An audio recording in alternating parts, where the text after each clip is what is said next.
Can you give me kind of a brief story of how you became a blockchain entrepreneur? You were in a different industry before, and how it happened, and how that became combined with the adult industry for you.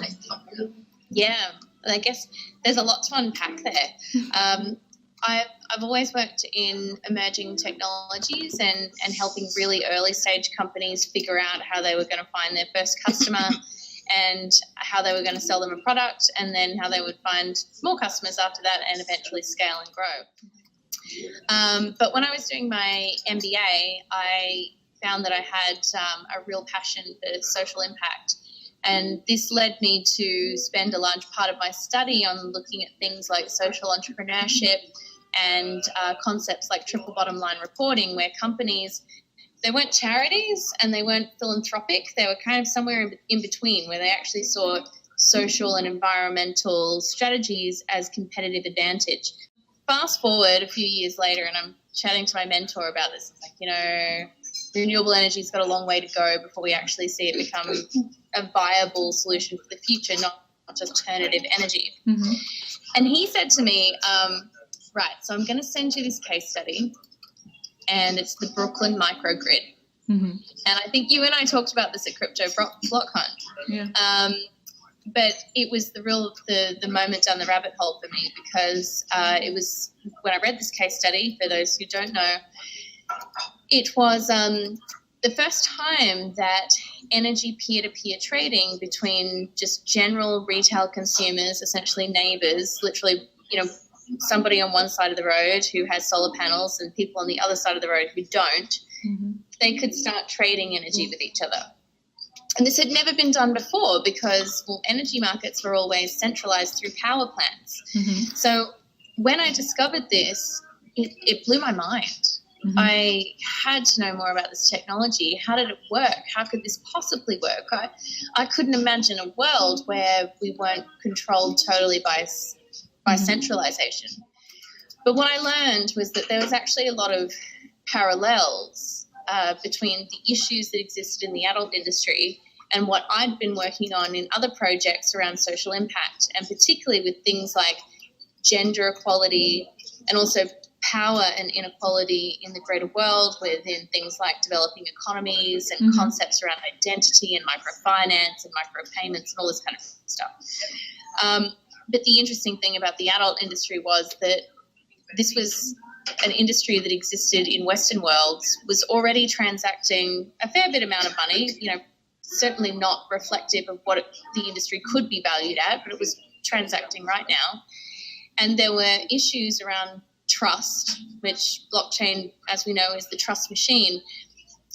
And there were just all these kind of, the stars aligning, these moments where I thought, wow, actually, this is the perfect use case mm-hmm. for blockchain, where we can fix transactions, but at the same time do a lot to empower people who have been neglected and stigmatized by society, and could really use their own currency to be able to live their lives in the way that they want and in a trustful manner. So I heard someone say the other day, actually, that there's probably no other industry in the world where you would see such a cross-section of all walks of life. So from workers to consumers and business operators, take escorts, for example, within jurisdictions where it's legal. You have some of the most high-class escorts that are charging literally thousands of dollars an hour, right through to people who are just doing it occasionally when they just need to put food on the table for their kids.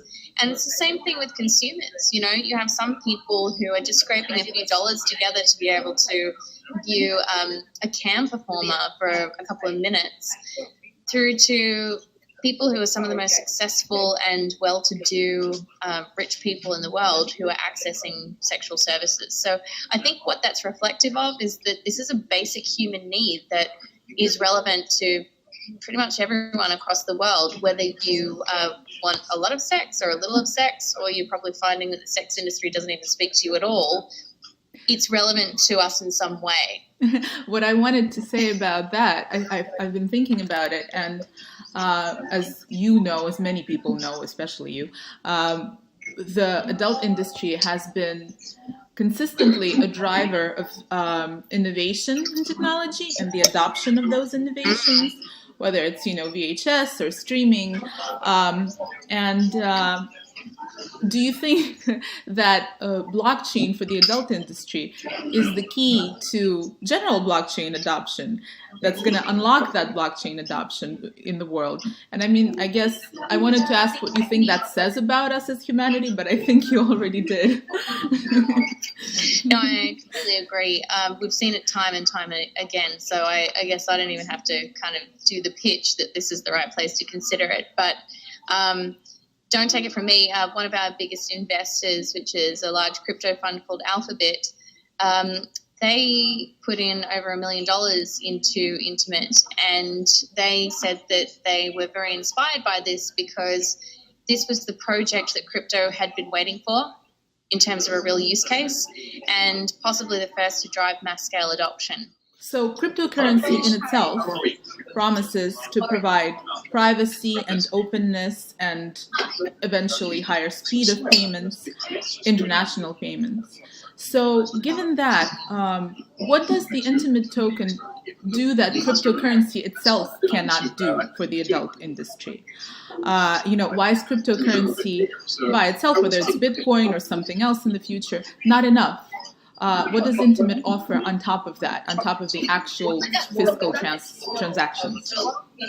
Yeah, this is one of the most common questions that we're asked, and I never tire of answering it because I think we should actually ask this question of every single coin on the market. I mean, at the moment there are so many ICOs out there and there's a coin for everything. We should always be asking, first place, is blockchain even needed? And secondly, if it is, do we need another coin? The way that Intimate goes beyond what is already there and what has failed us before is that a lot of people confuse us with being a privacy coin. So obviously we're very much set up to honour people's privacy and ensure that if they're going to purchase sexual products or services within this industry that they are allowed to do so under the cloak of pseudo-anonymity. And what I mean by that is not total anonymity, but you could have a pseudonym. So a profile that you set up, which is not necessarily your real name, and it's not linked to identifying data like your address or your passport, but it's still you, and you can have certain attributes verified.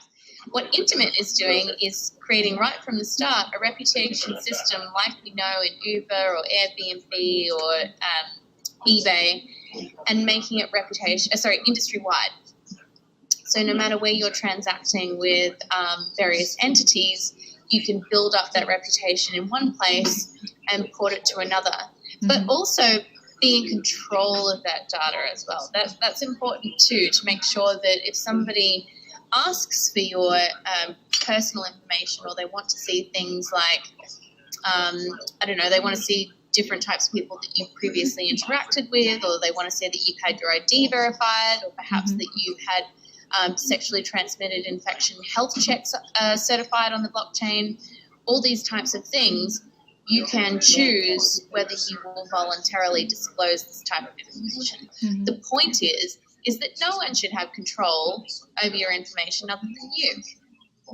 So what blockchain allows us to do is actually decentralize this data, provide full control to people, and that's really powerful because people can start to own their own data, but it also doesn't all have to be in one place.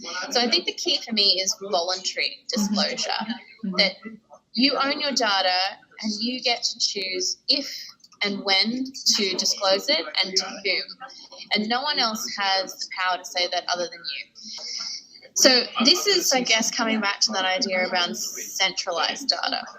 So it's less about immutable distributed data, and it's more about centralized data and who takes your data, where do they hold it, and what do they do with it.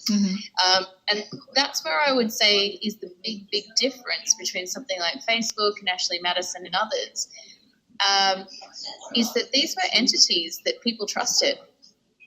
We trusted you to take our extremely private information, and we probably didn't even really think about it that much because we just thought that sensitive information like this, you pop it into a website and no one would exploit you. right. But we're now seeing that it does happen. Well, I just wanted to finish up by saying congratulations on the Golden Token nomination. And, thanks. and just wanted to ask, what does it mean? Is recognition important in the industry? Does it mean a lot to be nominated? And what does it mean to be nominated in that category as a female leader, as a woman in blockchain? Could you talk about that a little?